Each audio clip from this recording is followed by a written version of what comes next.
Now notice as part of the central nervous system, the spinal cord is really rather the simplest of all parts of the central nervous system. The spinal cord is really simply organized in two layers, which makes a relative simplicity to it. You have an outer perimeter around the cord, which is made up of white matter. And then, of course, you have that inner core, which, of course, is that H-shaped, butterfly-shaped area there that is gray matter. So let's look at these two layers, these two mantles, and remind us what are some significant things that we'll be dealing with relative to white and gray. But before we actually do that, let's remind us that, you know, the cord itself is segmentally developed. It is a segmental system. And you remember that there are 31 pairs of spinal nerves attached to this cord system. And there are roughly 31 cord segments between, of course, cervical, thoracic, lumbar, sacral. And then from each of those segments, there are right and left pairs of spinal nerve systems. Now, you remember in the spinal nerve world, the spinal nerve system, that is peripheral nervous system. Of course, the spinal cord itself is central. Now, in the spinal nerves, now notice there are two attachments to the cord itself. There's a dorsal root, and of course, there is a dorsal root, and then there is a ventral root. So you have these two attachments, and the roots attaching to the cords are actually, of course, the beginnings of what we call the peripheral nervous system. Then the two roots come together, and of course, they're going to form the spinal nerve itself, which continues its peripheral course out through various pathways to reach sensory or motor functions. Now, notice the dorsal root itself is sensory only. So what's coming in the dorsal root is just sensory information. So remember, the dorsal root is a sensory highway in. So all of these sensations picked up from the periphery, you remember out there, we have in the skin and in skeletal muscles, we have a network of receptors, sensory receptors, and these are picking up all the different modalities of sensation you test with an individual, with a patient. So you're going to be testing for touch and vibration, two-point discrimination, hot, cold, proprioception. There's a whole array of sensory information that you'll be testing in a sensory exam. And all of that sensory information is picked up from these receptors and brought centrally into the spinal cord. And of course, being sensory, they're using the dorsal root. So the dorsal root is this so-called sensory highway, bringing all of that peripheral sensory into the cord. And then notice, just in contrast to that, you have the ventral root, which is motor. So again, notice the ventral root is the motor highway coming out of the cord. So all motor firings going peripheral from the cord will exit the cord, of course, in the ventral root. So these two roots are either sensory dorsal or motor ventral. Now we'll be getting into this in a few moments, but remember, here in the ventral horn cord gray, here in the ventral horn of the gray matter of the cord are where these motor fibers have their cell bodies. These motor neurons have their cell bodies. And you remember the axons then will go out the ventral root and via the spinal nerve. And of course, this is your motor outflow. Now remember, there are two types of somatic type of motor neurons coming out from the cord via the ventral root. Remember, these are alpha. Alpha is the most numerous lower motor neuron coming out. And then, of course, there are the gamma ones.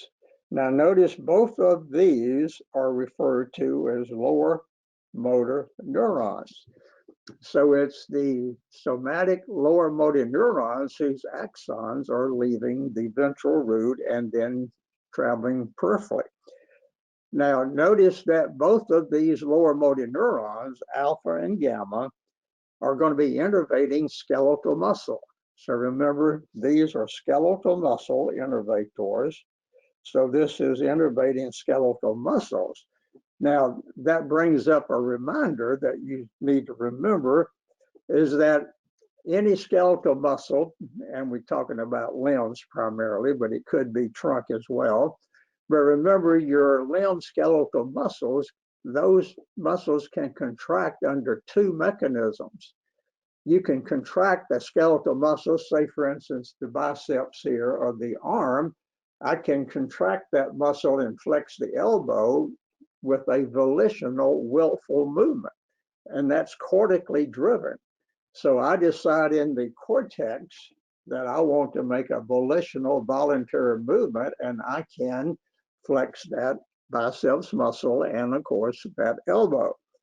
Now notice that is one mechanism is volitional. And of course, the opposite of that is the non-voluntary, the non-volitional type movements.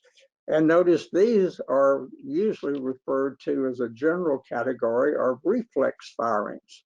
So there are two mechanisms you can contract any muscle in your limbs, biceps, quadriceps, whatever the muscle is. You can contract it by a volitional cortical will drive, or you can contract that same muscle by reflex, which is not related to the cortical drive. Reflex firings of skeletal muscles is a circuitry built within the cord segments. So if I come to your office and say, hey, doc, I have noticed that my right arm is getting weak over the last several weeks. And so there's a weakness developing here in this upper limb. And what's the first thing you're going to do? You're going to be thinking about what type of lesion is developing. And so the most readily available tool you have right there at your office is a mallet, and you're going to tap the biceps tendon and other tendon checkpoints along the limb. And so if you tap my biceps tendon, just give it a light tap, what you're going to get is a jerk. You're going to get a contraction of the biceps.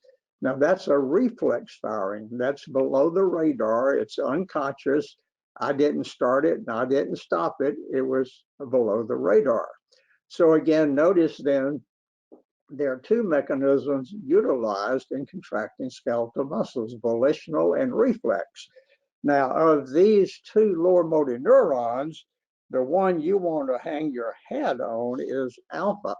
That's going to be the primary lower motor neuron we'll be talking about today, because the alpha is the direct one, the direct lower motor neuron that goes to the motor end plate. And at the motor end plate, we have all the mechanisms of the contractions of the bands.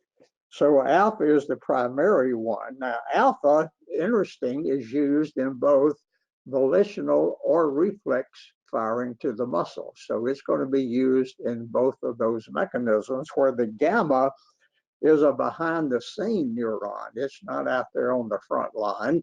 It's kind of behind the scene, and it is going to be used in reflex systems. So it's kind of borders to the reflex side of mechanisms, and the alpha is the primary one for the actual direct innervation at the motor end plate.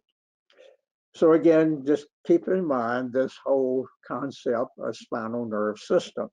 So you've got sensory fibers coming in through the dorsal root, and you have motor fibers leaving through the ventral root. So that's just a brief review, brief overview. All right, now what we want to now go back to the spinal cord. Now notice spinal cord, again, being a simpler component of the central nervous system, again, is only divided into two layers, two mantles. Now notice the mantles that we're talking about is white matter and gray matter. The white matter is the outer circumference of the spinal cord. It is the white matter. And then, of course, the inner darker core of the cord is that H-shaped, butterfly-shaped gray matter. Now let's look at each of these two and give us some characteristics that you can use clinically as you're making a diagnostic overview of a spinal cord patient. So let's start with white matter first. So let's think about what are some of the characteristics of white matter that's important clinically. So white matter then, you'll notice in the labeling of the diagram, it's divided into three areas around the cord. You have a dorsal white matter, you have a lateral area of white matter, and down here, a ventral area of white matter. So when you think of white matter, you think of a dorsal area. The dorsal area is usually referred to as dorsal columns. You may remember that. And then the lateral area of white matter is the largest mass area we have of white matter. Then the smallest, of course, is the ventral area. Now, what is, of course, totally characteristic of white matter, this is where we have our long tracts. So remember, long tracts are going to be running up and down the spinal cord in white matter. So long tracts are, you remember, there are numerous ones of those. We're going to be just looking at one specific, but you remember there are many long tracts. So for instance, we could just schematically draw in here a long tract. There are long tracts over here in the lateral white matter. There are long tracts in the dorsal. There are long tracts in the ventral white matter. So there are long tracts going up and down the spinal cord. Now remember, again, there are many of these, but we're going to see very shortly that among all the number of long tracts, there's only three that are really critical in clinical diagnostic skills for the cord lesions. And all three of these, the really big ones, you might remember, are running the entire vertical length of the spinal cord. So you remember the spinal cord comes through foramen magnum at C1 and continues all the way through 7 cervical, 12 thoracic, 5 lumbar, and then 5 sacral segments. So we have a whole stacked up series of segments, and the major long tracts are running the entire length of it. So when you think of long tracts, you think of them in all of the segmental positions of the cord. Now, when you think of that, let's just kind of illustrate that to give you the concept. Now notice here, let's just take this one I schematically drew in. So this long tract is running on up the cord, and of course it's running on down the cord. So remember, these long tracts are running vertically, and they are running vertically, and the big ones, the major ones, are running the entire length of the cord. So now the clinical question comes in, and what you really need to focus on, what happens when you damage a long tract system at a certain level of the cord? Now for this example, let's give the cord a level. Let's say this is T4. It could be any one of the 31 segments. We'll just pull a number out of the air. So this is a cross section of the T4 segment of the spinal cord. Now notice this is laid out in the fairly traditional left and right. So this is a long tract indicated on the left side of the cord. So the exam may give you a patient where it says you have damaged white matter on the left side of the cord at T4. So that's your bottom line. So you've got a left cord lesion at T4.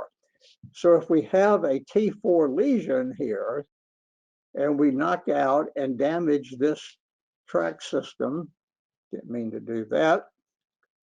And we knock out that long tract system there at T4, what happens? What's the clinical picture? So here is your guideline. So this is the most important, one of the really important points of today. So what is the clinical presentation of a deficit of a long tract lesion? Now remember, some of these long tracts are ascending going up the spinal cord, and some are descending coming down. And you might remember, we'll remind you this in a minute, but remember the ascending ones are carrying sensory information, and the descending ones are carrying motor innervation coming down. And so notice then, when you have sensory going up or motor coming down, it doesn't matter if you have a lesion here at T4, whether it's motor or sensory, ascending or descending, what is the clinical picture? So notice you're going to lose the motor or sensory function, depending on whether it's ascending or descending tract. You're going to lose the motor sensory functions, and there are two concepts here to remember. First of all, you will lose the function of that long tract below the lesion. So the key word here is below the lesion. That's your main strategy rule for long tract lesions. So if you damage these long tracts here at T4, you're going to lose the function of that long tract below T4. Now let me kind of illustrate that for you. I think once you kind of see kind of an illustration, you can easily comprehend that very important but very simple concept.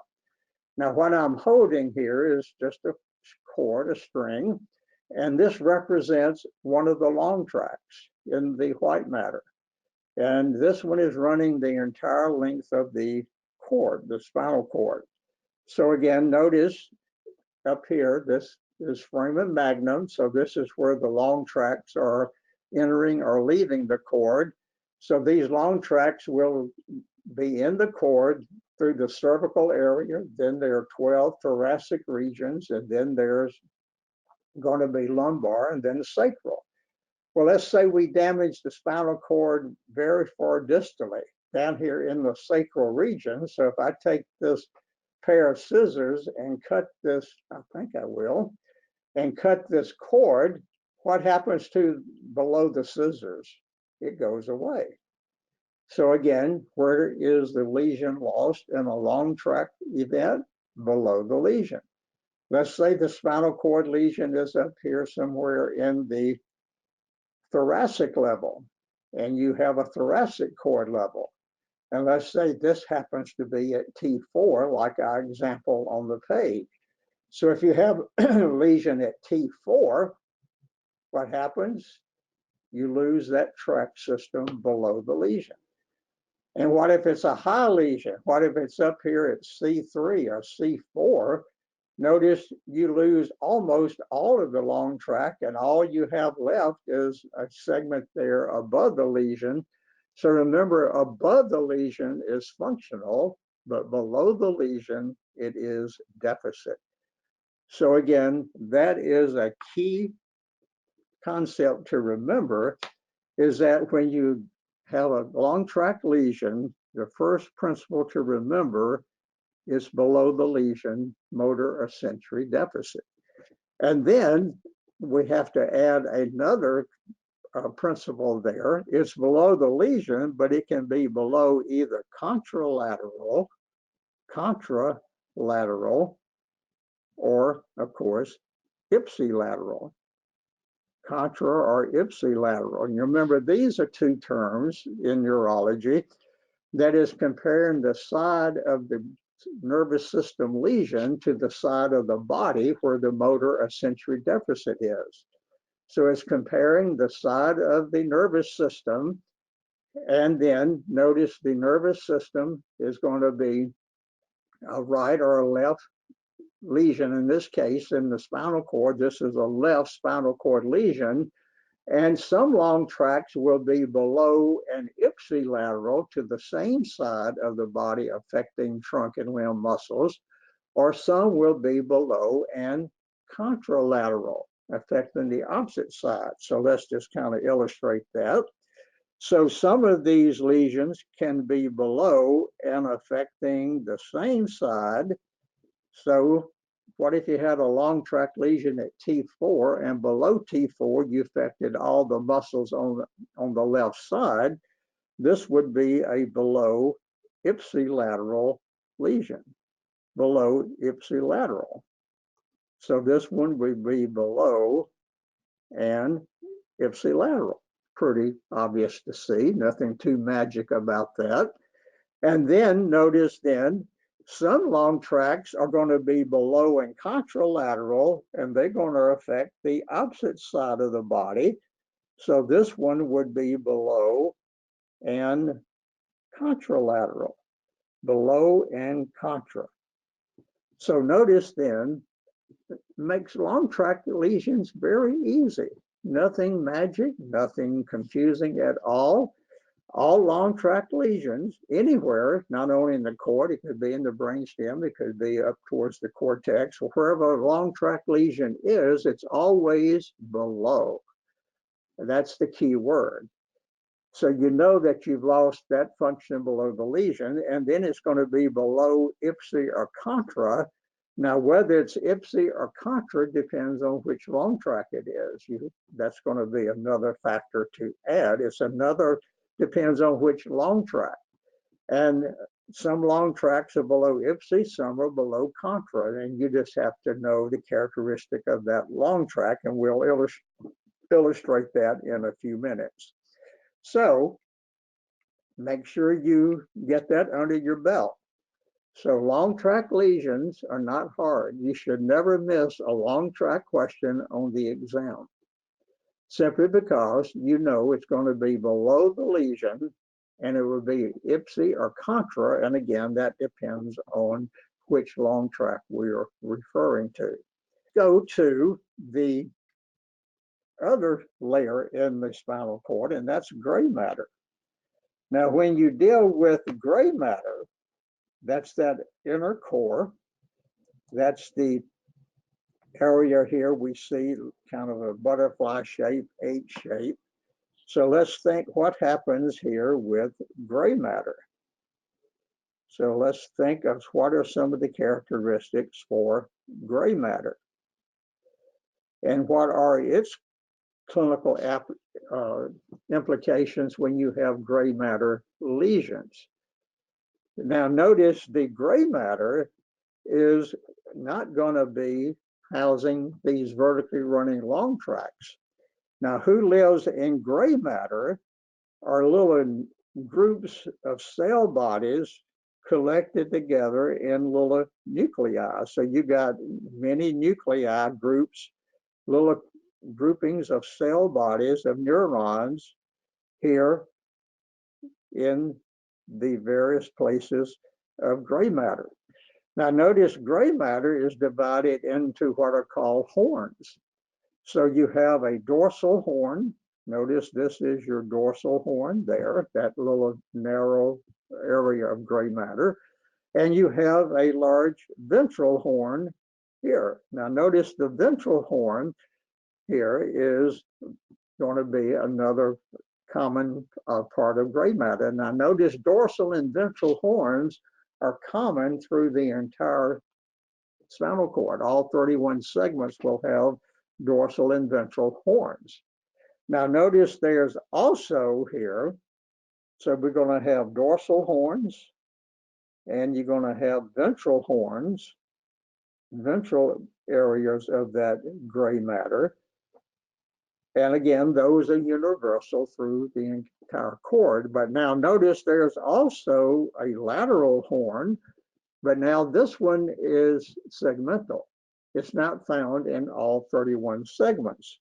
And so the lateral horn is going to be found in only about 14 segments of the 31. And you might remember they start developing around the first thoracic, and it goes through all 12 thoracic segments plus the first 2 lumbar. So it's in T1 to L2 range of cord segments. So the lateral horn is not going to be a universal component of gray matter. All right, now let's think functionally. It's very important. So we've got all of these little nests of neurons in here, groups that are called nuclei. You remember in the central nervous system, a nucleus is a collection of cell bodies organized together. And that same structure out in the peripheral nervous system, you may remember, are called ganglia. So these are nuclei in the central nervous system in the gray matter. Now, let's give them some function. Now, notice the nuclei in the dorsal horn are processing sensory information. So the dorsal horn is routing and processing sensory input. So when you have this sensory input coming in through the dorsal root, now this is all the sensory from the periphery, is most of that is going to be processing there around the dorsal aspect of the cord, and the nuclei in the dorsal horn are processing sensory. Now, in just contrast to that, notice the ventral horn is housing nuclear groups, cell body groups, that is motor in function, and we already know that. Because remember, we said down here in the ventral horn is where these alpha and gamma lower motor neurons originate as they lead through the ventral root. So the ventral horn is dealing with motor functions and dorsal horn with sensory. So that gives you a good clue. If you ever had a dorsal horn lesion on an exam question, you would answer via some sensory deficit, not motor. And then likewise, if you had a ventral horn lesion in the gray matter of the cord, you know you'd have a motor deficit and not sensory. Now notice the lateral horn, not important to us at the moment. The lateral horn, you might remember, is ANS, autonomic nervous system. That's a whole different story, and we have to be covered at a different time. So again, notice the lateral horn is in these 14 segments, T1 to L2, is giving origin to neurons that are part of the ANS. So again, gray matter are horns housing nuclei groups. Now, what would be a strategy rule, a clinical application of gray matter lesions? So let's say that the exam says you have damaged the gray matter here. Let's say it's on the left side. So we have dorsal horn, ventral horn damage of the gray matter. So it's a central gray matter lesion. Now, how does that differ from a long tract lesion in white matter? Now, you'll appreciate this. And again, it's a nice visual thing. It makes it fairly easy. Now, I'm going to use my hands to illustrate. So this hand represents the dorsal and the ventral roots. My index finger is the dorsal root of the spinal nerve. My thumb is going to be the ventral root, and it attaches to the spinal cord. And again, up here dorsally is the dorsal horn, and down here is the ventral horn. So you notice these dorsal roots and dorsal horns are lined up to each other.